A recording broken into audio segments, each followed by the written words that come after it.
Test, test.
can't see it.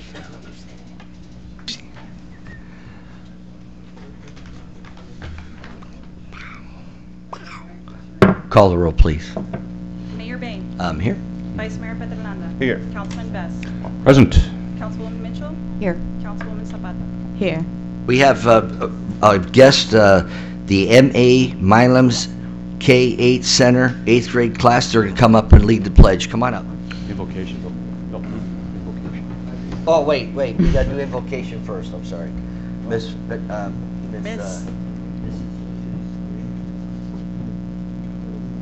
The Potter. Council, Vice Mayor? No. Oh, Councilwoman. Councilman. Been demoted.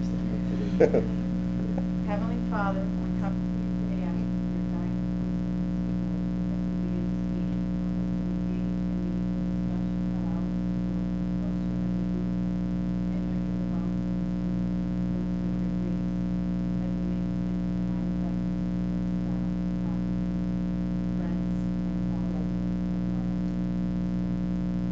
Amen. Come on up to class. Come on. Flags over here. Hand over your heart. I pledge allegiance To the flag.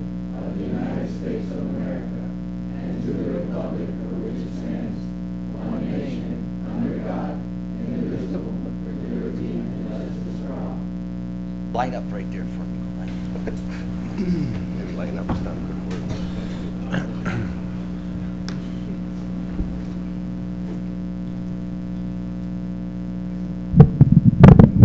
First of all, you all look very nice tonight, and some of you are taller than me. I don't like that so much. I would like to know your name, and remember, whatever you say in this room, the teacher can't say anything or do anything to you when you go to school. This is what's said here stays here. Oh, yeah? That's an understanding from the teacher? Yes, sir. Okay. All right. Your name, and Okay. Hi, my name is Celine Hernandez, and well, I get very well. I like Mr. Petalanda a lot. He's really kind, and he teaches us very well. So yeah. you, your name. I got the gray book open, by the way. Hi, my name is Kailani Cruz, and I like Mr. Petalanda. Okay. And you? My name is Christoph Santana, and he's a good teacher. Yeah, he teaches a lot. Yeah. And you? Oh, hi, I'm Brian Medina, and I like Mr. Petalanda. And you? My name is Elizabeth Palacios, and I like Mr. Petalanda. How much did he pay you to say all that? and you? Hi. Hi, my name is Annette Diaz. I love Mr. Petrolanda, but he can be a pain in the butt sometimes.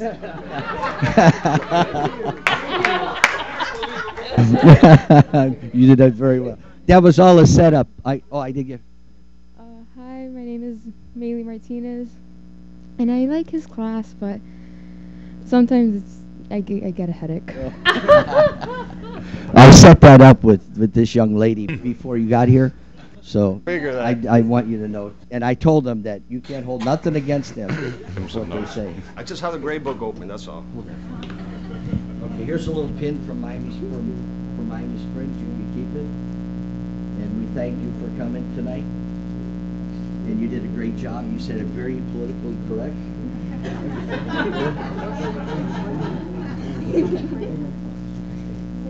All right. Thank you, guys. Thank you very much. Let's take a...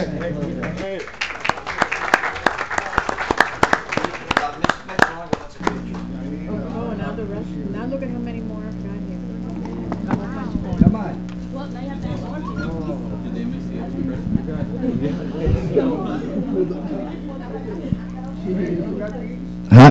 Okay. You want me by your name? What happened? You couldn't find how to get here? No. Your name? Neymar Elichinike. Okay. And how do you think about your teacher, Mr. Petrolanda? He's good. He's good. Your name? Gillian Concepcion. And what do you think about Mr. Petrolanda? He's a good teacher. Good teacher. You? I'm Nuri Diaz, and he is a good teacher and very strict. Oh, very strict. My name is Yasmani Hernandez, and I think he's a good teacher. Cool, cool. One more. I don't know who's getting extra credit, whether it's Mr. Petrolanga getting extra credit or the kids. Yeah, it's extra credit. Here you go. What? Your name and your name. Omar Perez. And what do you think about Mr. Petrolanga? He's a good teacher. Good teacher. My name is Gina Rubin. Go ahead. My name is Gina Rubin. And what do you think about Mr. Petrolanga? He's a great teacher. Great teacher. All right. Pretty good. Pretty good. Is this it now? You're going to come up. We're all going to take. Excuse me? No, well, that's it. We did it good. Mayor, can you guys scoot over a little so the mayor and me can get in the middle? You don't want the rest of the council up They're there? right there. Oh. Here, come and stand in front of me. Stand in front of me. That's all. There you go. Okay, you got it?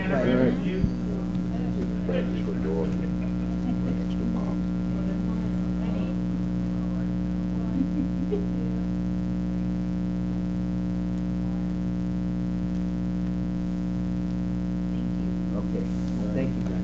Thank you for coming.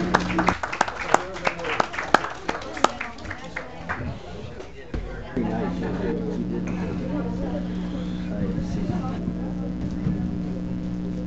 Is he here? No.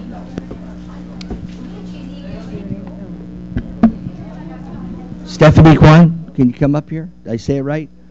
Okay. This is a certificate of recognition presented to Stephanie Kwan, Sunrise Springs 2000 Girls Soccer Club, for her contributions in her soccer club for winning the United States Youth Soccer National Championship in Fresno, Texas. Presented this day, the 8th day of October 2018. There you go. Thank you. All right. You got it? Did you get the picture? Come on. Get a good one. Wait.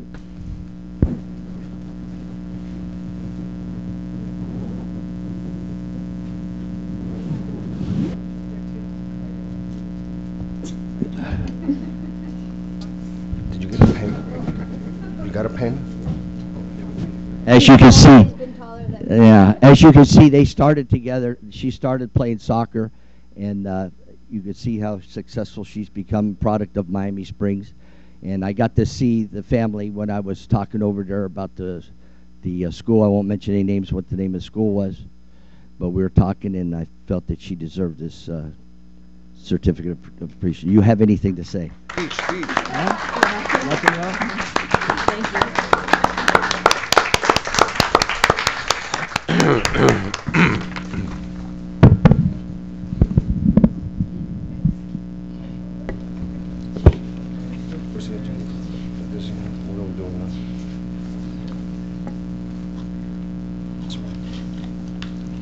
You know, I didn't feel so good coming today, but I feel a lot better now. That was very nice. I enjoyed that. We have presentation. We have open forum, and we have one speaker, Walter Patet. Did I say it right, Walter?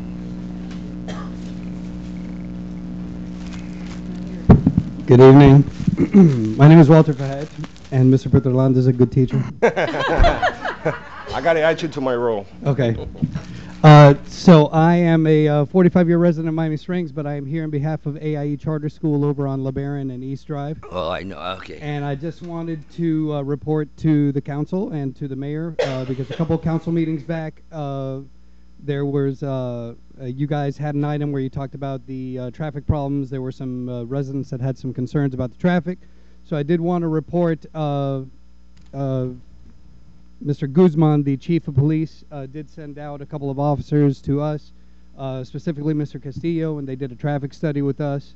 We redesigned how we did the traffic flow at dismissal because we clearly had an issue with some parents that were parking on people's swales, and it was a concern for the residents. So we implemented that. So thanks to the police that came out, we're also employing a police officer every afternoon that comes out at dismissal, and we have them parked right at the corner of LeBaron and McKenna Drive, and so they are there we have 0 people parking on swales now, so we've gotten that cleared away. So I wanted to thank, obviously, the council, the mayor, and also Chief Guzman that was able to provide us with some police officers that gave us some good ideas that we could implement. So Thank you for coming. Thank you very much. Thank you. Thanks for the follow-up. It's very nice. They worked together and got it done. Mayor, may I say something?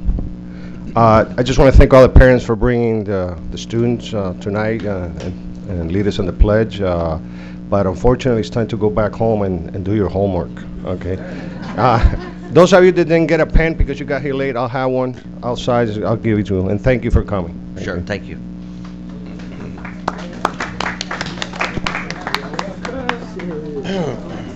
All right, be safe. Be safe there, Holly Bain. You got it. Thank you. Be good. Keep it going now. Keep it going. I don't live with him anymore. Good night. Yeah, write a Thank you. report tomorrow. Yeah, right. Go. Yeah. I will when he comes back. This should be their this should have been their homework to a civics lesson. Right. Sit in on the meeting. I was just telling Willie, make him stay for the whole meeting. 500 words on the city council meeting, due tomorrow. After the meeting. I tell you what, if that happened to me, it would take me till about 8:30 the next morning to get it done. You could write it in 30 minutes. I'd be late for school.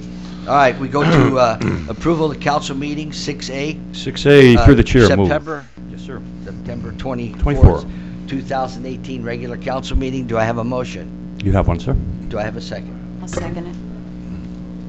Vice Mayor, Veteran. Call a vote. Councilman Best? Aye. Councilman Mitchell? Yes. Councilman Zapata? Yes. Mayor Bain? Yes. Okay, now we go to the consent agenda. Before we get Yes, Mayor started- Council, wait, this is, wait. Go ahead. Before we get started, is there anything on the consent agenda that needs to be pulled for conversation? Anything? All right, now how are you gonna, Well, I want to ask, are we voting on them in sections, like the building department and then the police, or did you want to do them all? Because I Well, would like to the do whole them. thing. Through the chair, it's gonna be the whole thing, but, there are a significant number of items here. I'm sure that all my colleagues have taken the time to read them all and reference them to the budget, which they all appear on. So as far as I'm concerned, this is a done deal. okay. Motion to move it all. Okay, Second. well, okay, first and second. I wanted First to- and second, we got discussion. Okay. The motion is to move it all at once. But you still have the right to pull any off the agenda that you want to discuss. In other words, if you want to pull 9A, you can't, whatever you want to pull off and out of the agenda, you can pull them off. We'll vote on the consent agenda as it stands. And then we'll go over the ones that you want to talk about. Well, I just wanted, and I'll defer to you as to how you want to do it. I wanted to make a comment regarding the golf course ones. Okay, so Where would I do we have that? golf course, all the golf course? What line items are they? Okay. Recommendation clerk. Okay, I see P. K through T. What is it? K. All right, we're gonna go ahead. I got a first and second to do the agenda completely. Call a vote. Vice Mayor Petralanda? Yes. Councilman Best? Aye. Councilwoman Mitchell? Yes. Councilwoman Zapata? Yes. Mayor Bain? Yes. Now we're gonna go ahead and what was it again? K? A through T. K through T, we're gonna pull off the consent agenda for discussion? No? Well, You just approved all of it. Oh, well then I did it's it. okay. I was going to approve it. I just wanted to make a comment on it. So Okay. I don't know, should I do it now then? Yeah, I guess I was gonna have them read you're gonna read them off in a, The entire one for golf, because I think what the councilwoman's interested in is K. Mm-hmm. oh, just K. Right. I believe. That's- K and L and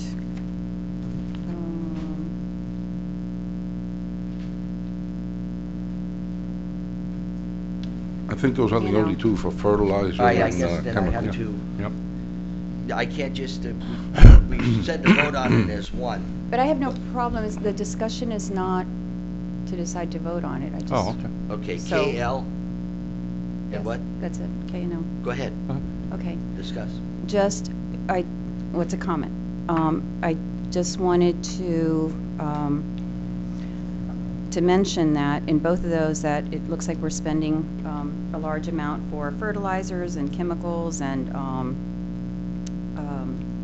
liquid fertilizers and other products for the golf course. And I asked through William, Paul about the fertilizers that we use, the nutrients that we use for the grass and herbicides and stuff, to make sure that whenever possible we're using the most environmentally safe.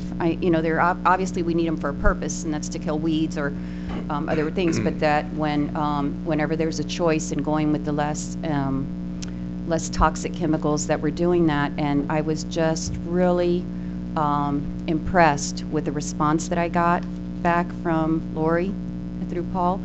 And so I was wondering if you wouldn't mind reading your letter to me, because I think it's of interest to the council and also to our residents to hear this. Interesting.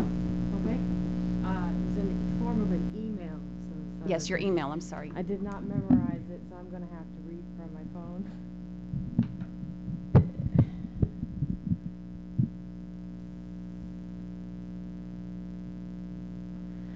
So basically, I follow the Florida Department of Environmental Protection best management practice. It was something set forth for golf courses and for people in ag. It's something that has been around for over 10 years. I have a pesticide license. I go 3 or 4 times a year to renew it, make sure I'm up to date with all the laws. I personally don't like using chemicals that have the warning or the danger labels. Just a personal preference. Most of the compounds I use are organic based. Anything that's organic has the carbon and hydrogen compound in it, such as glyphosate. There's been a lot of talk about glyphosate. It's actually an organic pesticide. A lot of people don't realize that, but that's what the chemical build is. You find most of the products I use are as safe as anything. If you by mistake ingest anything, you may get a little stomach ache, but it won't be too bad. Not more than poison than what's in your caffeine or in our glass of wine at night. So if there's any more questions. That's well, very and Lori, you forgot to mention that you were one of the first in the state of Florida to take the exam to be certified in industry's best practices. You're being very modest. Yeah, golf course. That was, I actually had the flu that day, and they called me in. I'll never forget it because the room was 54 degrees, and I had to take a test that was 100 questions, and I was kind of listening to the instructor, and I said, all right, I hope I pass. And then luckily I passed with a 98, so I did all right. Yes. So, yeah. And actually the pesticide test that you take, the commercial pesticide license, that test I passed with a 98, which only 30% of the people in the state who take that test pass. 30%. So it's a very difficult test. Very impressive. So, yeah, I care about the environment And too. you also so just I don't want people to think that golf courses are bad and dumping all pesticides and fertilizers everywhere. So. And you also mentioned to me that you haven't had to use any of the pesticides that are on the highly regulated list, which they're available should a golf course have to use them, but you haven't had to, which I think is wonderful. Thankfully we have some really amazing soil here, so we don't have to. God forbid, nothing catastrophic happens. So, yeah. Thank you. Yeah. Thank you for your stewardship. Thank you, Lori. She's the first one that came to Miami Springs Golf Course that could grow grass. She's the first one that we said that years and years ago. I'd like to just comment through the chair. Councilman Mitchell, it was good of you to bring that up and to have Lori here tonight in Chambers to come up and tell everybody that, because you're right, a lot of people don't recognize the fact that this is looked at from an eco point of view in terms of running the golf course. And in addition, some of these numbers that stick out, like in K&L that you mentioned, are staggering figures. And I realize that year after year doing the budget, we take a look at these, and every year they're kicking up another $6,000, but it is in accordance with what we set up in the budget. And nice job putting it together, Paul. Thank you again. In the agenda now, how are you going to read them off? You going to summarize them, or does the council want them to read them all off, or just want to vote on it as? I thought you already voted on it. Okay. They're already voted on. We're voted on it. We're done. We're done. Thank you, Maria, for bringing that up. That was nice to know. excellent. I think it's good for all of us Yeah, it really to is. know. Thank Good you. for the people of the Springs to know, too. Okay, so we go to 10A. Yes, Discussion Mayor. installing the 5 bike racks. Yes, Mayor and Council. After the last council meeting, where council did not approve the project for installing 10 bike racks that would have accommodated Lime bikes as well as residence bikes. Furthermore, Lime advises that they would not be able to help us with funding for the project since the program is a dockless bike program. Subsequent to the meeting, Mayor Bain requested that we look at starting off with maybe 5 racks at strategic locations in the city to provide residents with a location to park their personal bikes. Based on this, staff has come up with the following high priority areas where we feel bike racks are needed. One bike rack at the Ludlam Bike Path, one at the North Royal Poinciana path near Dove Avenue, one rack at Deer Run near the mansion, one rack at North Royal Poinciana in the area of Public Works and Bella Bakery, and one rack at the Westwood Bike Path. These are some proposed locations. However, if council would like to consider other areas, please let us know. The total cost would be $1,097.50 for the 5 bike racks, and this can be funded with CITT. Further to that, this afternoon, I know I received a call from Councilman Petrolanda, who wanted to know what the additional cost was for the cement, the concrete pads for the racks. I had Tom provide me, since we're doing it in-house, that it would be an additional $150 for the actual concrete. So the total cost will be $1,247.50. If council approves this expenditure, Public Works will order the racks and have them installed by in-house staff. I think we forgot to add labor here, too. Well, It's since just- we're doing it with in-house staff, but they're already paying they're them. here 8 hours a day anyway. But do we pay them on salary, or do we pay them on? Hourly rate. Or hourly rate? They pay an hourly rate, 8 hours a day. Exactly, so I think I just want to add to that we didn't add that to it, I have a question. Sure. kind of. So didn't we have bike racks before at different parts of the city? We have some Because I now don't- throughout the city. We have one by the clock. Right, we that's have- still there? Okay. Yeah. So we still have those? We still have Okay. those, usually be additionals. Okay. How many bikes do we have, line bikes do we have in town right now? What do they put out for us, William? The line bikes? Yeah, how many are out there?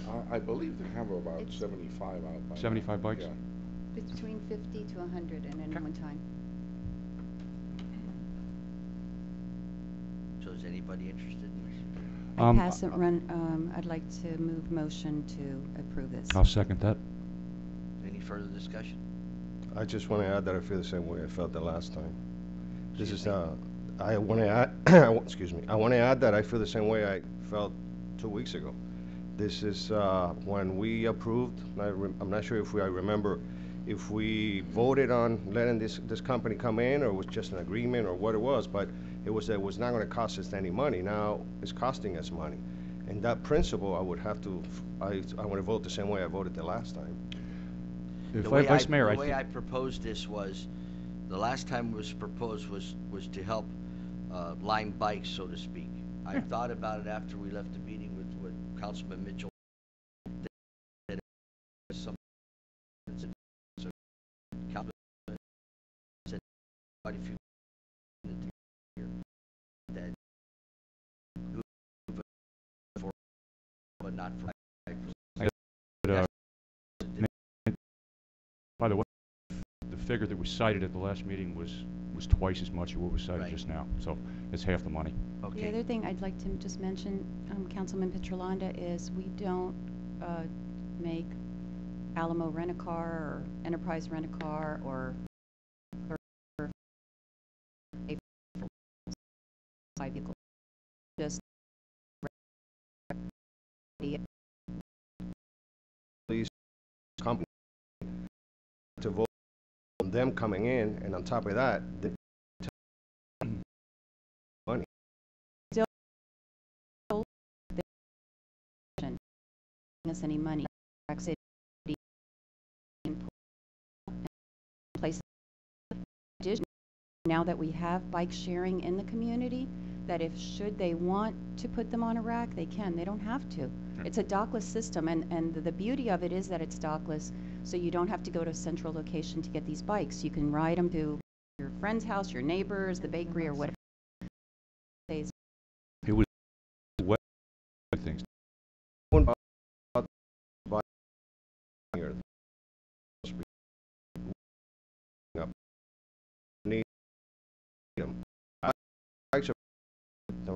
You guys got to seems like you moved the resident. At no understanding leaving this, and this is for resident for likes. Right. Okay. I got a first second call. No. Councilman. Aye. Councilman Mitchell? Yes. Councilwoman Zapata? Yes. Mayor Bates? Yes. Yes, Mayor. Ask Ms. this floor meeting especially for related regulations, permits, and outdoor event requirements, providing for conflicts, providing for ability, providing for inclusion in the code, providing for implementation. Mentioned the word from last meeting on first reading. Besides the memorandum, the ordinance, the last page of that section, you'll find what I call the special event ordinance. Essentially, one of the things that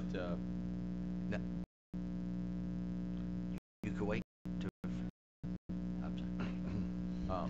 Essentially, there was an ad hoc process. As I mentioned last meeting, that we have signature events in the community, like the cities and others, that know staff and we have established a process with them. But we've also had some new ones come into the community, and most of the time they come in, they go away. Others like the River Cities or even the farmers market, even when they have movie nights back, they come to know the process, but there is no process. So what the purpose of this ordinance is essentially to establish by ordinance, as most other municipalities have, a defined set that has definitions of what's included, definitions about what's excluded, an application, time restrictions, and really what's the community going to expect when they go through this process. And especially, I think the most important thing is what's not included. So just to run through that a little bit, we have the definition of outdoor events, meaning concerts, festivals, races, walks, triathlons, circuses, carnivals, shows, exhibitions, and other similar activities or gatherings taking place in an open air space or venue, whether operated totally outdoors on stage under tents or with the use of temporary buildings or structures to which members of the public are invited as participants or spectators. Outdoor events shall not be permitted to be located or operated in the city except as provided in this article. So it does not apply to events at city facilities where different regulations have been approved. It also does not apply to private events and party rentals, and there's a series of other exceptions, things that are identified as minor activities, things run by other governmental entities, outdoor events by schools, churches, other charities hosted on their own property, certain retail events on commercial property, provided that certain conditions are met, and city-sponsored events. Otherwise, everything else is pretty much straightforward: application, permit process, time restrictions, and ultimately, staff's going to review them, make a recommendation, and they come to the city council for approval. If you have any questions, I'm happy to answer any specific. Okay, I have somebody to speak on this. Ms. Nori Owens. Good evening, Mayor and Council. Neri Owens, 169 Corridon Drive. I have some serious concerns about the special events it's City of Miami Springs Outdoor Events Ordinance. It can be anywhere in residential areas, anywhere. Section 8020C, like Charles, says an outdoor event may be held in any zoning district of the city. I think you need to exclude residential. We are having some problems with Airbnb rentals, and if a person is renting part of a house or an Airbnb and they decide to throw an event for 3 days in a residential area, say on Hunting Lodge, for example, this ordinance would help them and it would be okay. So I personally feel that not in any residential district. Miami Springs was created as a bedroom community in 1926, and we are, by the Constitution of the United States and by the Constitution of Florida, entitled to domestic tranquility and quiet enjoyment. And this would let a special event be next door to me, across the lake where the guy throws the parties every other Saturday. And you could have more than 50 people. You could have as many as the permit permitted. In section 8046, it says, it shall be unlawful and a violation for any person to play, broadcast, or transmit music or sound in such a manner as would reasonably be calculated to attract a crowd or cause numbers of persons to congregate in or on any open space, lot, yard, sidewalk, or street, or to permit the same to occur on or from any property owned, leased, or occupied by said person without first having obtained a permit to do so from the city manager's office. That means you're allowing it in any residential lot, except no permit shall be required of any person in order to engage in such activity within the residential property wherein such person resides. The use of any amplifier or loudspeaker to play, broadcast, or transmit music or sound shall constitute prima facie evidence that the music or sound is being played, broadcasted, or transmitted in such a manner as would reasonably be calculated to attract a crowd or cause numbers of persons to congregate. It's clearly allowing it in residential areas. We already have people throwing birthday parties with their over-amplified loudspeaker playing music you can hear 5 blocks away. And this would make any special event for any reason, at any time, anywhere in the city. I want some serious restrictions. I don't have a problem with Abraham Track, Central Business District, downtown. I really love the gazebo events. I love the River Cities Festival. Thank you, Mr. Curtis. But I do not want one in neighborhoods where children are sleeping, babies are being put to bed at 8 or 9 o'clock, and we, the people, are living in quiet enjoyment most of the time. And we should live in quiet enjoyment. That was the intent of this city when it was founded. Now, on 8086, I'd like to read another section to you. 8086 enforcement. B, like boy. Those engaged in an outdoor event without a permit shall be subject to enforcement by the city police officers or code compliance officers through the issuance of immediate cease and desist orders, the violations of which may be subject to fines imposed by the special magistrate. Who is the special magistrate? We don't have special magistrates in Miami Springs.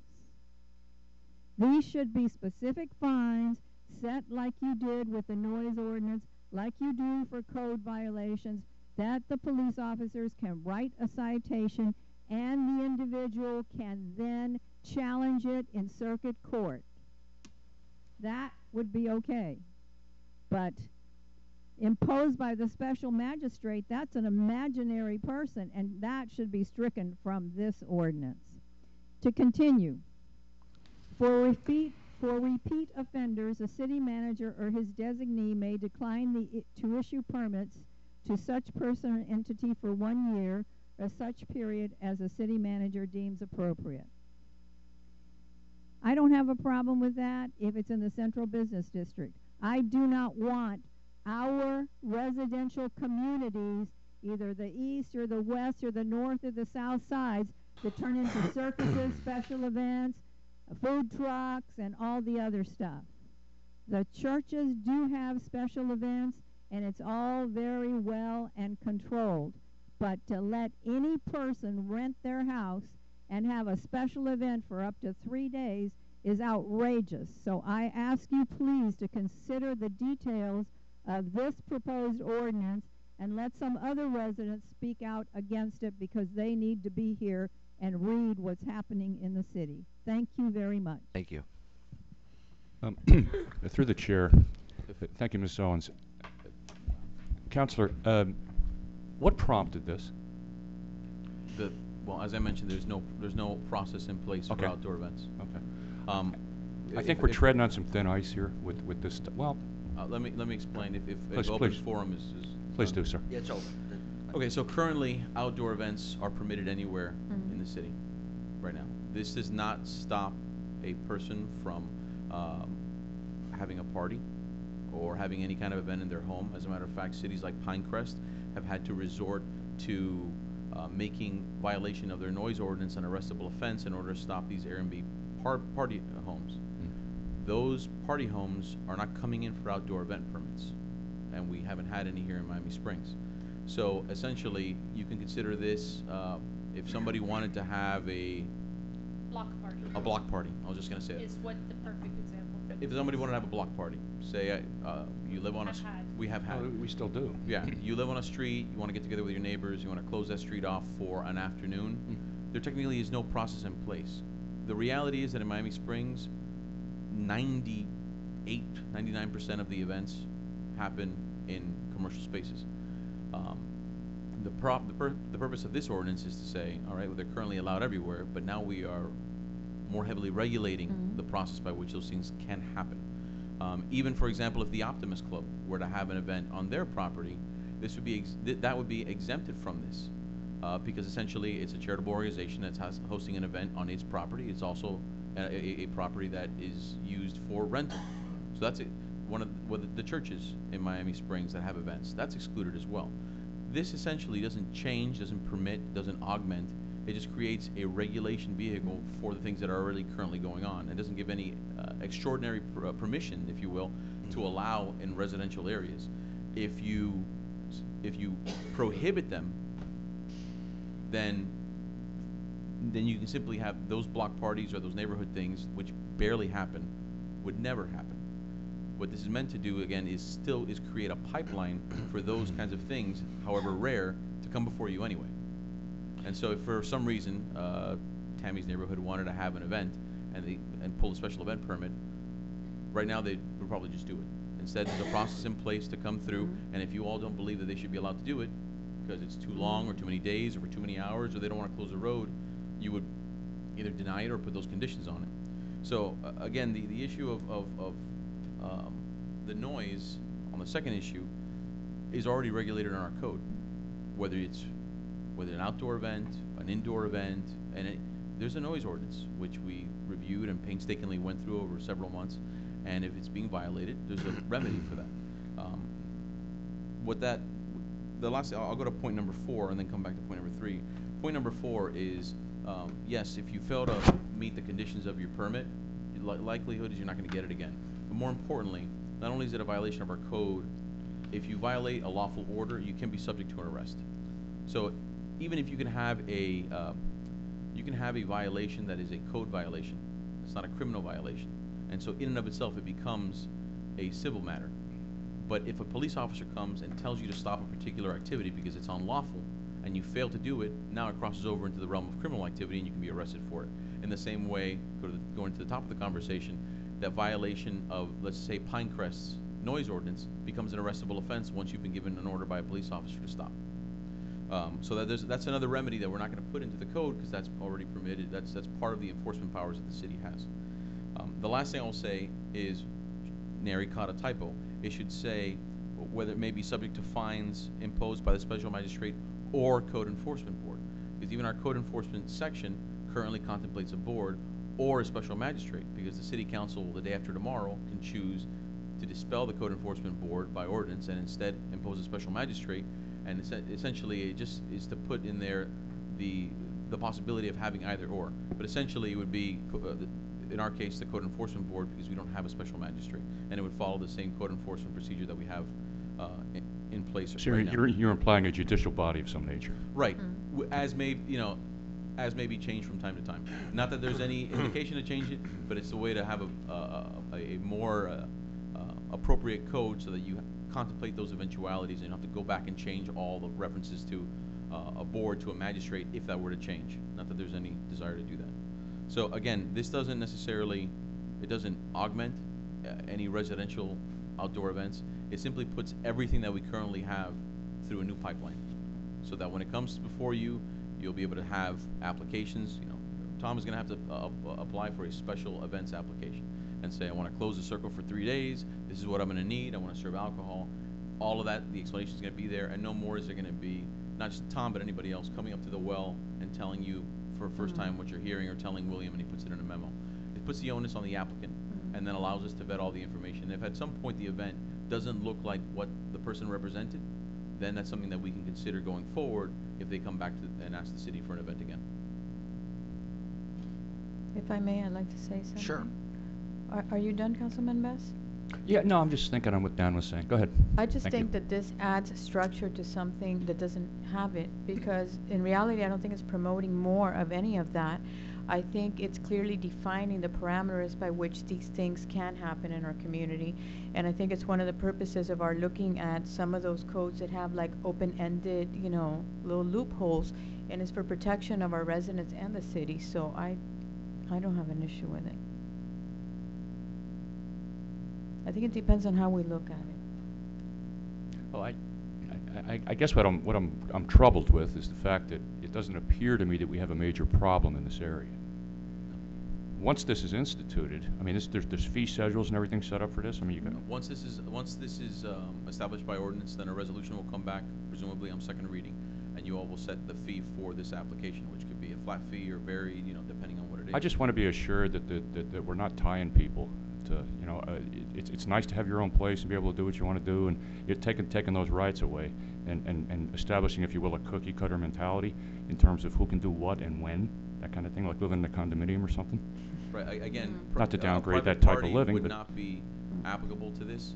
I mean, if somebody said Maybe that needs to be stated in there. I feel uncomfortable with the rights issue on this. But this is for, going back to the definition, this is an event to which members of the public are invited as spectators. Right. And so, the moment you have a private party, whether that's in your Different. home or at the country club or at the Optimist Club or at any venue, that it's by invitation only, it no longer is part of this. This is only the River Cities concert at the Circle, the farmers market, somebody who decides to have a block party and says all neighbors are welcome, anything to that effect. So the moment that you have a private party to which you invite your friends, family, whatever, that's it. This is not applicable. Now, as I mentioned, like in Pinecrest, which has very large homes, they have mansion parties over there. Yeah, they'll say they rent a house on Airbnb. Mary's not wrong. And they put it out. This is going to be a party, and the neighbors there have to contend with people parking everywhere. That doesn't happen to us here. This would not permit that, because if they wanted to do that, they'd have to submit an application, and you all can certainly deny it, because there's no way you're going to allow one of those parties to happen in Miami Springs. Secondly, we have the other layer of the noise ordinance, which the reality is, if that were to happen in Miami Springs, the noise ordinance would kick in well before, because they're not going to come in and ask for an application for an outdoor event permit. Well, I know for a fact that here in town, I'm sure all of you will concur, that on occasion, probably not that frequently, but on occasion, you will see a home where there might be 20, 30 cars parked. It might be a confirmation or mitzvah, whatever. You got people from out of town. You got rental cars there. You got people from other municipalities that are attending. And there might be 30, 40 people at a house. And I just want to make sure that we're not getting into something here. We wouldn't apply that. We're not regulating how people can use their homes for private matters. Okay, I just wanted to be sure that was Absolutely. not intended here. Absolutely. Mayor? starting with the last, and thank you, Neri. You always bring up issues that we should at least discuss and consider. I appreciate it. With the 8086B, where it says imposed by the special magistrate, should it read then imposed by the code enforcement board or a special magistrate? That's what I meant. It's a typo. And put code enforcement board first, because that's what it'll go through. Right. Or a special magistrate Just kill the magistrate, period. No, Well, again, you're saying because you might our have code to. enforcement provisions currently contemplate, say, code enforcement board or magistrate. Because again, it's a policy decision about whether to have a board or a magistrate, and that's not up for discussion right now. So what I'm saying is that is a typo in that the code enforcement board or was omitted. It should say code enforcement board or special magistrate. Okay, so code enforcement board will come first. Sure. Okay, that's what I think would be important, and that's the procedure. And that's what the board's called, right? Code enforcement? Mhm. Because Code I know enforcement. sometimes we use little names for something, and that's not what the official It was name is. supposed to be co-compliance. It's Code compliance, so we need to make sure Co-compliance, it's right. whatever the, okay. I made it. I'm gonna use my chalkboard. So, you said that there's no process in place right now.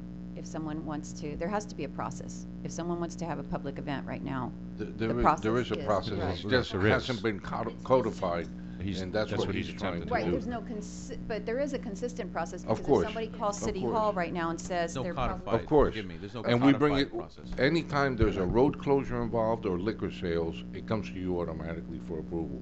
Right. Right. So- Right. So we are codifying some of the procedures that we've got in place that essentially to the public, other than perhaps a forum that may be there, what this does is transmit to the world that wants to have an event here. This is how we do it here. And as Councilwoman Zapata says, essentially provides structure to a process. It provides codified structure to it. Okay, and then the reason that we wouldn't want to specify, say as in what Neri Owens mentioned in 8020, an outdoor event may be held in any zoning district of the city, and we wouldn't want to specify not in a residential area, is because this would allow block parties. If we specified not residential areas, then block parties wouldn't be allowed. I'm saying that if you exclude residential, then essentially we're saying there can be no outdoor event at which you invite members of the public. That is, to use Tammy's example, you could never have a block party. If we were to include residential, to exclude residential in this section. And that's just one permutation. I mean, I'm sure that there may be other circumstances where you might have a residential setting when you're inviting members of the public to it for an event purpose. But it doesn't, again, this does not specifically create a new type of event that could happen. Essentially, those things have happened right now. They come in and they ask for a request to close a street, and the city facilitates that. And that's technically an outdoor event to which members of the public are invited. Because if you say, if you wanted to close a street and only invite your neighbors, I guess there could be some way to exclude anybody else from coming. But reality is you're having a block party, it's open to your neighbors. And as the word gets out, you might get the block after, the block next to it. So the idea is simply to make sure that everything that can happen in the city is now codified through this process. And we left it the same way that is implicitly occurring right now, because I wasn't able to contemplate all of the different types of activities that could be affected if we said they were prohibited. So if they're coming in for an outdoor event, just know they're going to go through a formal application process, through the current process of vetting that staff puts it through, and then comes before all of you. So it's not going through an administrative process that you'll never see and only hear about it once people are complaining about it or supportive of it. Okay, and then to address these points that Neri brought up, because I think they're very valid questions. 8046, in the middle of that paragraph where we're saying that it's unlawful, a violation of this for any person to play, broadcast, whatever music, and then in the middle of it it says, except no permit shall be required of any person to engage in such activity within residential property wherein such person resides. That's a really long sentence. Right. Essentially, it's confused. basically saying you cannot use outdoor music for purposes of attracting people to an outdoor event. And then, in an abundance of caution, to the councilman's point about affecting residential properties, we're saying this doesn't affect how you live in your own home and play music in your own home. This is also regulated by the noise ordinance. So we have definitely layers of regulation that go on top of it. But this is for purposes of attracting a crowd. You can see this sometimes in car dealerships, that they put stereos outside, or a retail establishment that might want to bring attention to a sale that it's having, or a restaurant, to try and bring people in through the door. This is specifically prohibiting that unless otherwise approved through a conditional process that the council approves. Okay, and I'm just want clarification on this. The reason that is excluded is because when you continue in that sentence, it says, no permit shall be required of any person in order to engage in such an activity within the residential property wherein such person resides. So what you're saying is that as long as it's inside their house, it doesn't matter. And not We're talking violating the within, noise right, ordinance. but Right, I mean, essentially what we're saying, this is not applying to use of... within, wherein they reside, which means the inside of the house. Right, where they're residing and their use of the music is, I mean, really we could have gone into much greater detail about it. If you want, we can strike it, but essentially this is to confirm the fact that use of music is not being applied to residential uses. It's only meant to apply for the purposes of attracting people to an event that you're trying to host and promote. And I don't necessarily want it struck. I just want it made clear that we all understand that what that refers to is inside their house. It doesn't mean that a person who resides in this area doesn't have to get a permit if they want to play loud music outside. I'm sorry, you caught me all the way to the end. If somebody wanted to play music in their home, this would not apply. No, that's what I'm saying. If I somebody just want wanted to to make sure have an event... We don't have to strike it. What I'm saying is that I just want to make sure that you feel that it's very clear, the way it's written, that what we're talking about is for a person doesn't need a permit to play music in their house, but should they want to play loud music outside their house to make it an event, then they do need to get a permit. Okay, but Or you're no? talking an event. This differentiates the event by being an event that the public, general public can come. But if you're having like a birthday party at your house and you have some, I don't know, Dora the Explorer is coming to dance in the patio or something, Right. you know, and it gets loud, it's a birthday party in your home. And as long as it It's within your meets- property. It meets, you know, the requirements of the city in terms of noise level and time of day and all of that, then we're not adding restriction to that. That's something that's already there. Right, I mean, that wouldn't apply to that Right. at all. I mean, other than a block party, I mean, if somebody wanted to have a really jumping open house sale, and they blast music outside and invite members of the public to come in and see their house in a party setting. I mean, I'm trying to come up with hypothetical scenarios. They would not be able to do that unless they were doing an outdoor event permit. The bottom, Halloween trunk or treat, and a group of them on the neighbor wanted to park their cars on the roadway for Halloweeners to come. That could be another event. You know, just Right, I mean, I guess- It's not that it's happened. The Right. block party is the best. It is the best They should example. come and look at any special events application we have on file right now, and probably the block party is the best. But you, example of you bring up a good one. If somebody wanted to turn their house into Haunted a house. haunted house and charge admission, and that could technically be an outdoor event permit. It would I become an mean, outdoor event because it requires some type of supervision, maybe some barricades for. Right. Right. And the block most off the important- road. Right, that's a good There's a ton example. of variations. And the most important thing that he's been stating in this ordinance is to attract people outside, to attract people to the event. Okay, not a private event, but the whole thing this is for is when you do an event and you're attracting people, you need a special. It's gonna affect the traffic, and you have to close When down you're the streets attracting to do it. people for your own, for that's what this is for, not for your home. Right. All right. Yeah, that's kind of where I was going earlier, and I Right, think absolutely. I think that's been made clear. All right. Absolutely. All right, we just gonna change that sentence. I'll just add code compliance board or special magistrate. Anything else? Yes. You said that they will have to come to us and approve it or not Yeah. approve it. Now, under what circumstance can we not approve it and not get into any legal issues? Oh, I mean, tons. There are tons of public health, safety, and welfare grounds that you can deny an event. If it's most special events, which again we don't have too many of them, you get feedback from your departments. You get feedback from police on river cities. You get feedback from public works, for example, on other events. which involve, you know, pedestrians and crossing roads or road closures or anything to that effect. So, you know, if staff, you'll likely get more feedback from staff than you think about when an event certainly should not be able to go forward. If you know, even planning and zoning, if for example somebody wants to have a huge house party in an area that's not zoned for it or anything to that effect for commercial uses, so you'll have that. You'll have plenty of police power space to be able to deny an event. On top of that, this is not a quasi-judicial matter, so it's essentially most of the time people are going to be coming and asking for use of city space, rights of way, a road, the median of Curtis Parkway, the circle. Those are all rights of way that belong to the city, and we can regulate it heavily. Thank you. That's all I have, Mayor. Okay. I guess I'll entertain a motion. Motion to approve resolution as read, and considering the amended change of the language in terms of the magistrate preceded by code enforcement. Do I have a second? Second. Any further discussion?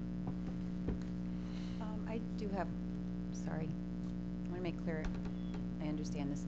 If I were to open up my house and I wanted to sell tickets for poker, to play poker, is that, I'm not creating a lot of noise, I'm not disturbing the neighborhood, but I'm opening up my house and selling tickets for a poker game.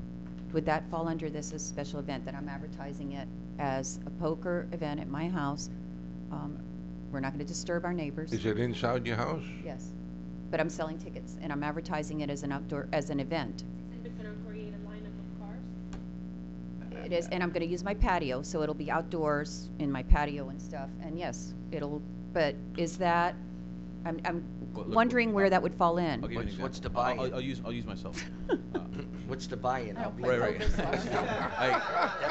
That's a bad example, you know, playing poker, gambling. You're asking for a permit for gambling. A fashion show. If I were to have a fashion First of all, show at my house, you'd be I'll make foolish more to advertise it to begin gender-specific. with. This is, I mean, this gets. I realize where you're going with that. We can, I mean.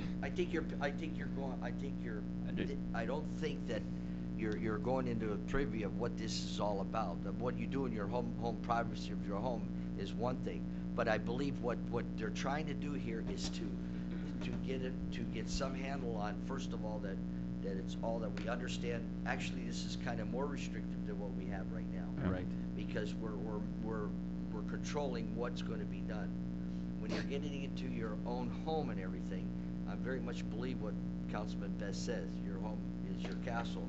But I think that what you're getting at there is like having a Mary Kay. Is that what it's called for Mary perfume Kay or and stuff? Avon or any of that stuff. Avon. Yeah. I don't think that. So you could throw your poker thing into there too now. But I don't think that constitutes coming to get a permit to throw that at your home. Right. I mean, again. To do that at your home. Even if it's out, and Even if just it's trying, out- even if it's outside that, you on know, it's your going to be patio. on the patio and in the don't front think- yard I- and if- whatever, and I'm if- going to I have. don't think this okay. applies If to you're that. hosting, But I'm charging tickets. You're probably gonna get a knock on the door from other agencies other than Miami Springs if you're hosting a gambling establishment in your I home. think so. But if you're Tom will hosting, be there. They haven't been. Nobody's come by yet. Honestly, I don't think that's, Council, I don't think that's an issue. The issue you probably have is parking. If people start parking in residential swales and all that, you may have some neighbors upset. I think that's the only issue. That's no different than a personal party anyway. And Yeah. A birthday party is no different than happens. That's a normal. Yeah. That's a normal problem. if you with the decided to have party. an event to raise money for the Optimist Club, and all right, well, it's still a private event. You're still inviting people into your home. It's a fundraiser. That's not necessarily. If all of a sudden you've turned your home into a Macy's, and you put a boombox outside, and people are just lining up and coming into your home and having transactions, yeah, I mean, not only are you carrying on a commercial activity that's probably not approved, now you've tried to make it an outdoor event. I mean, there's 1,000 permutations or millions of permutations that this thing could take, and that's why staff will evaluate all these things. And most of the time, if you got something like that, staff has a tendency of dissuading people from doing things that, like, listen, it's got to go before council, but it's not going to have staff recommendation, and here are the reasons. Oh, okay, thank you, I'll find another venue for it. That often is what happens.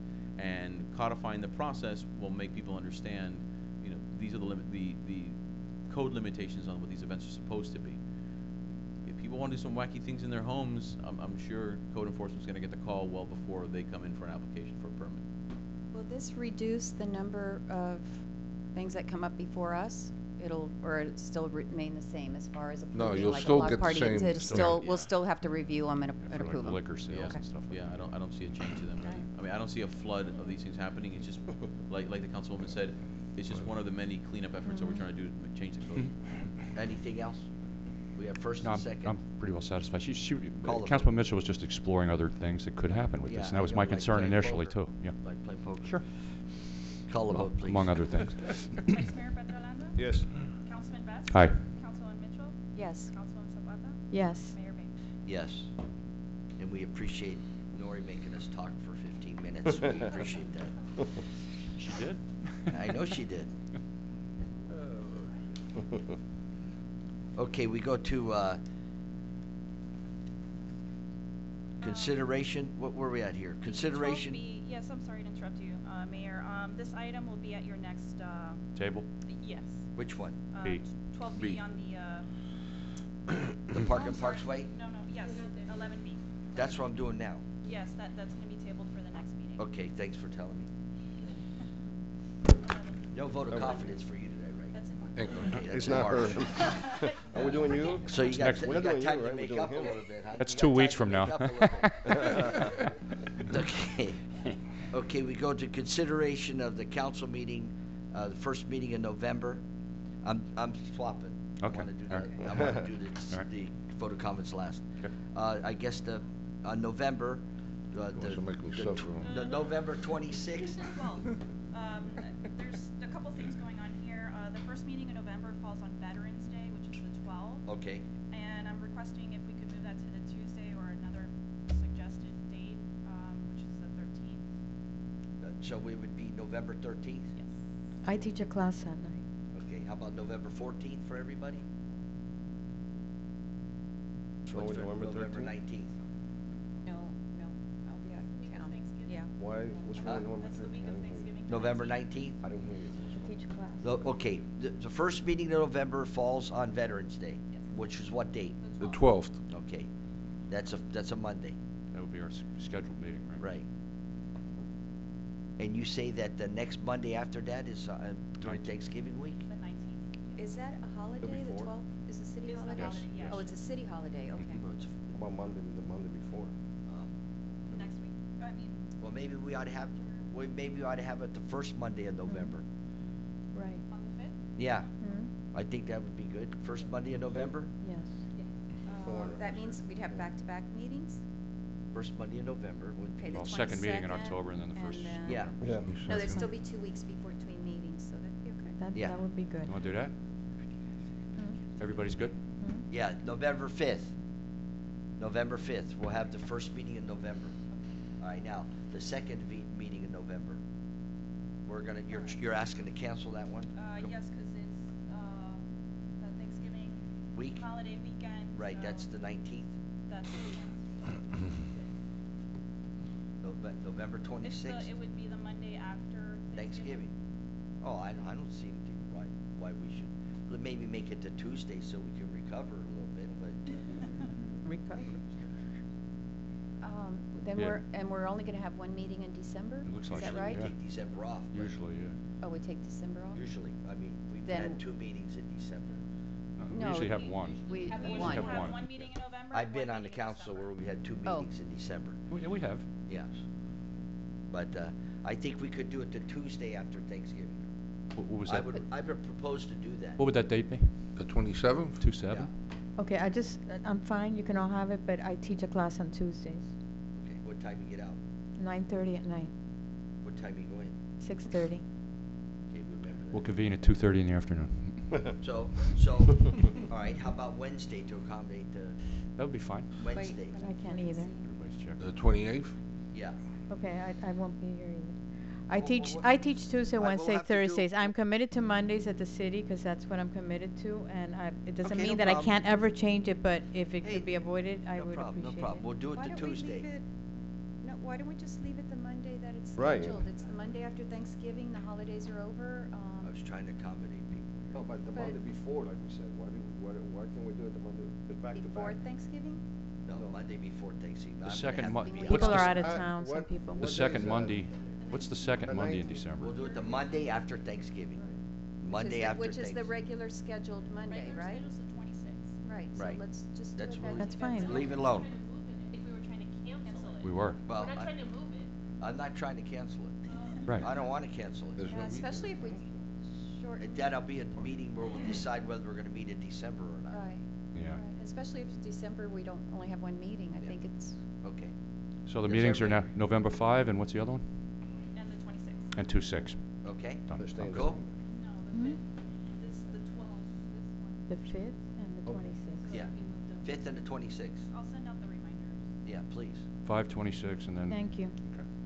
All right, now we go to, this is, we're going back to Yeah, 12A. yeah, yeah. 12A, a vote of confidence for the city manager requested by section 4-02, I don't know what this other two means. Francis, too. Of the City of Miami Springs Charter. Does anybody have any comments, or does anybody want to make a motion, or? Motion to move agenda item, what is it, 12B? I'll second it. 12A, sorry, 12A. Do I have a Second it. second? Yes. Who seconded? Oh, you did? Do we have any discussion? We want to say anything about him? Well, Go ahead. I just wanted to say I think we have a fantastic city manager, and I appreciate his always being accessible. He doesn't get flustered no matter what gets thrown at him, which I appreciate too. And he's very responsive. He gets back to you right away with your questions, with answering your questions, and I appreciate that. And he's very much on top of everything. So, and the assistant city manager too, Tammy, and all your staff. I think that, we sit up here and have to do this every year, and it's always a pleasure for me to vote for this, for certain individuals, and William, you're certainly one of them. Councilwoman Mitchell is correct in terms that you do maintain a keen sense of business decorum in situations of some contentious circumstances, and I admire you for that. Also admire the fact that you're wearing two hats, doing what you're doing. You're running finance as well as broad brush running the whole city on a day-to-day basis. And I guess for the average person, that's not an easy thing to do. But for you, it seems to be pretty easy, and you certainly make it appear that way. I heartily endorse you and wish you well. Thank you. Jaime, you have anything? No, I'd like to echo everything that's been said. I think there's always room for improvement, so I think something should be said. I just like to see a little bit more feedback from your office, at least to me, because I'm in a classroom. I'm not out like maybe Councilman Best, Councilwoman Zapata, no, but Mitchell, and the mayor is pretty much free. He is the owner of his business, so I'm kind of stuck in a classroom. So I like to see more things that you might not think that they're a big deal, but sometimes we do get calls, and we're like, okay, let me find out first. Let me call a city manager or someone, then I'll get back to you. So that's really the only thing that I see. Otherwise, like Councilwoman said, you don't get flustered. You get back to us right away. I call you at whatever time, and you pick up. And the only way I have to rate you is on that and the calls that I get from residents complaining about you, and I don't get any of those.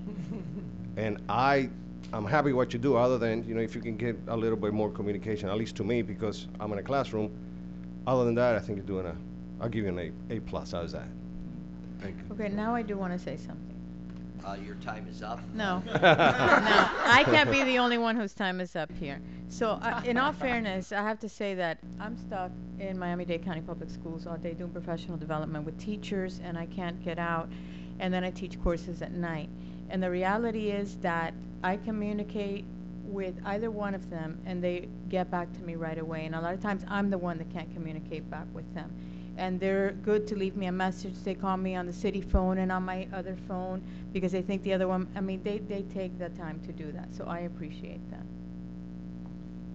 I sometimes I wonder what Vice Mayor Petrolonga, what his concept of is owning a business. That I just don't.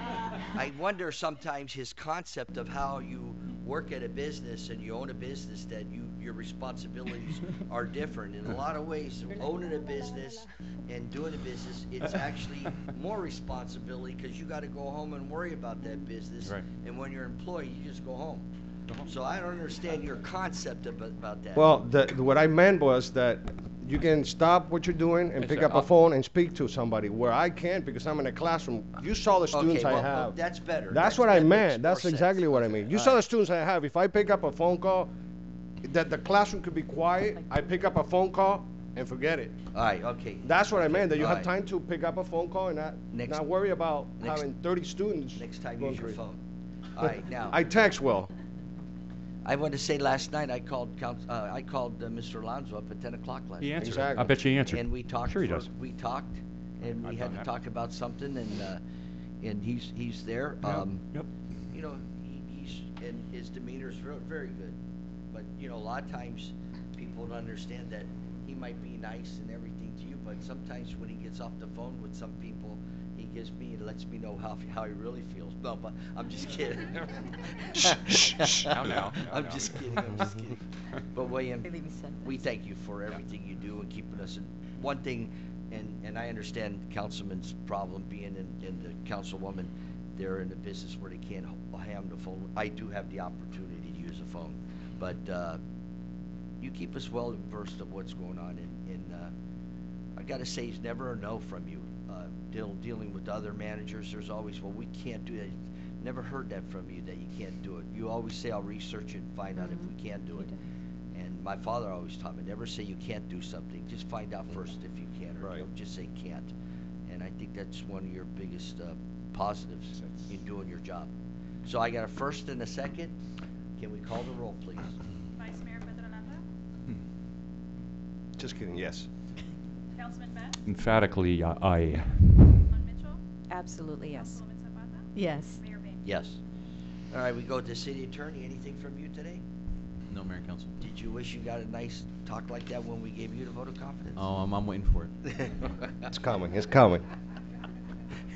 City Manager office there? Yes, Mayor. You all received this email and packet that I received from Iraida from the school board regarding the amendment that's coming up on November 6th on the ballot for the increase of 0.75 mils for the school board for raises for teachers and for additional security. And she asked if the city would post this on our websites and on our social media in order to promote this item. So I wanted to bring it up to all of you and see if there's consensus on doing this. I have no problem with the language. So what we're saying is we're going to endorse it. By putting it there, are we endorsing it? Well, I think what he's asking, Council. Yes, that's what he's asking. He's asking is, with the page 3 of the presentation you have, is the actual thing that will appear on the ballot. And I think he's asking us if we have any problem with the language of how it's going to appear and all that. Actually, this is what she wants She posted. wants us to put the color thing This on. one. I added the ballot language so that you could have it, but she didn't send me this one, but That was on this your is the flyer that she Right, I wants see to I think put this is on. just informational. If it's No reason informational, for not yes. putting it on our website. Right. Like we do other. If it's informational, it's not a problem, but I don't think we should be endorsing or opposing anything, especially this language. It's a little vague, in my opinion. But by putting it on, I think you're automatically endorsing it. Well, then I think we should maybe talk a little bit about it, because to me, this language is a little vague. High quality, improved compensation. What does that mean? I know what. There's a lot of questions here. That's what I'm saying. If it's just informational, like Maria says, I have no problem. It's all about informing the people. But if we're going to start endorsing this, and I don't think we should oppose it either. I think it should be left up to the people. You know, on second thought, I believe you're right, Councilman, because this is a vote issue, and Exactly. it's you know, one of the things is it's under the guise of, you know, school security, but then we're throwing in teacher salaries, which are two different things. So collecting money for one or the other. Exactly. I think you're right. It's kind of promoting a certain vote, and it's not directly for our city. Right. On the cover sheet of this, if you read the last sentence, it's an issue I brought up at the last meeting, if you recall, and it was about whether the .75 mils are going to be applied to teachers' salary increases and for the security issue, because we got sold this bill of goods 10, 12 years ago in this state, didn't we? And that money didn't go where it was supposed to go. I'm concerned about that, and I'm going to be watching it like a hawk. Hey, Right. they're learning stuff up here. It's pretty good. I happen to agree with you all. I was going to say agree no, but you know, we're not going to do it. Consensus is we're not going to put it on the website. We're not endorsing it. Okay. That's all I have. You have anything? There's a few events in the next couple weeks. The farmers markets, Saturdays, October 13th through March 2nd, from 10 a.m. to 3 p.m. on Curtis Parkway. The pumpkin patch at the United Methodist Church, October 13th through October 31st, from 10 a.m. to 8 p.m. And just to fill you in, those two events did fill out a special events application. And then we have the Women's Club Domestic Violence Awareness, Monday, October 15th at 6:30 p.m. at the Rebecca Sosa Theater. And again, we have our Board Gaming Society, which happens every Saturday at the community center. That's it. Do you know when the next shredding thing's going to be? It's quarterly, so I think it's in November. It was just on a recent thing that we got. I think I saw it. November, will we be able to announce it at the November 5th council meeting? I can announce Make it, sure. yes. To remind all of us. Yes. I got a lot of paper to throw away. Councilman Petrolaga? All I have to say is go Canes. Go Canes. Yes, sir. I don't know what that means, but that's it? Yes, that's it. Short and sweet. Councilwoman? I don't have Zapata? anything tonight. Nothing tonight? No. Sure? Sure. Councilman Mitchell? Yes. First of all, I wanted to let everyone know that I've heard that Councilman Petrolanda is a very good teacher. Good to know. Vice Mayor Petrolanda. There you go. I wanted to thank the Miami Foundation and the Public Space Challenge for awarding our city Congratulations. a grant. Yes, thank Tammy Key, who worked very hard on that. And I know that we'll discuss that at a future meeting, but I just wanted to thank both the Miami Foundation and the Public Space Challenge. It's really exciting that that they're helping us improve our outdoor spaces all throughout Miami Springs. I wanted to mention that the Women's Club is hosting a domestic violence awareness seminar. It's not going to be at the Women's Club. It's going to be at the Rebecca Sosa Center in our rec center, and it's next Monday at 6:30.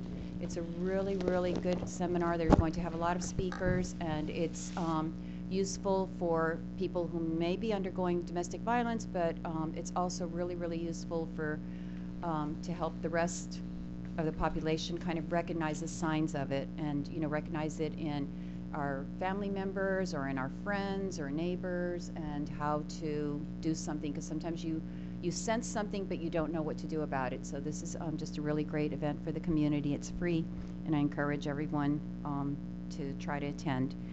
And then the other thing I wanted to mention is, my last thing is that I have a gift for Erica after the budget closed. I know you didn't always get what you wanted in the budget, but I have a gift for you to kind of hopefully make up some semblance of what you were looking for. Thank you. Window. You got your window, Erica. I think. How imaginative. I heard it's a picture of me. Oh, that's cool. Looking in, waving. It's a picture of me, I heard. No. Billy's peeping in. The whole council. Because we figured in lieu of a window, what could be better than just a really I figured nice it was photo. like that. No, you didn't give her that. Is it really the council? Yes, the No. council's smiling at her. It's a I- day of sunshine to have this. I kind of think we should have been advised of our using our There you our go. images. Nice. Huh? We should have been advised of our Let's using see our your images. Yes. It's gonna cost you. Anything else? That's all, thank you. Mayor, real quick, I just want to acknowledge that Tom and the staff, they did an outstanding job for many, many months in getting the light for the safety light for the high school for the night students, and they finally got it up a couple of what was it, Friday of last week? Last week, yeah. So they're up now. Safety's not an issue there, and I want to thank William, Tom, and everyone, and Tammy, everyone that got involved in making this happen. It's been a long process. Thank you, sir. Yeah, one thing I'd like to mention, the trees that are in the golf course parking lot. They got to be trimmed up a